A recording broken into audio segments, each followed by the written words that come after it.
Kumusta mga idol? Welcome back sa aking YouTube channel. So konting pasilip lang po ito regarding dito sa Challenger A70. Ayan.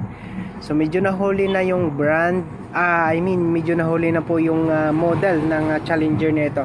Nangunguna nangunguna na yung mga kulay pink na panel sa ngayon. So malakas, no?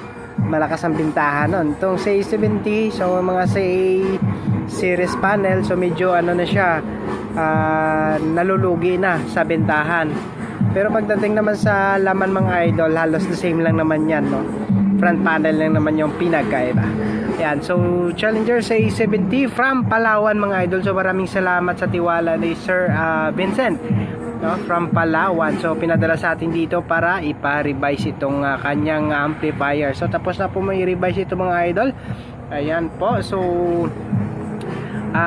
sa bala kong order, no, ng mga Challenger amplifier, paki-message na lang po sa aking Facebook account mga idol. Ayan, so marami nang nagsisilabasan nyo ng mga malalaking amplifier ng Challenger. So 200k, no, at 10k, ano pa yung isa, 30k, so 50k. So yung 100k mga idol ay pinalitan na po ng 200k sa. Ayan, so maraming salamat.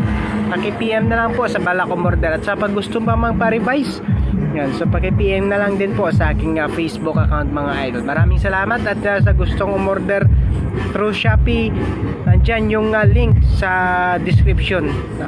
Paki-click nyo na lang yan kung gusto nyo umorder direct sa Shopee ng Challenger amplifier. So depende sa model. So hanapin nyo na lang sa Shopee link ng JVS. Nandyan yung link sa baba mga idol. Maraming salamat.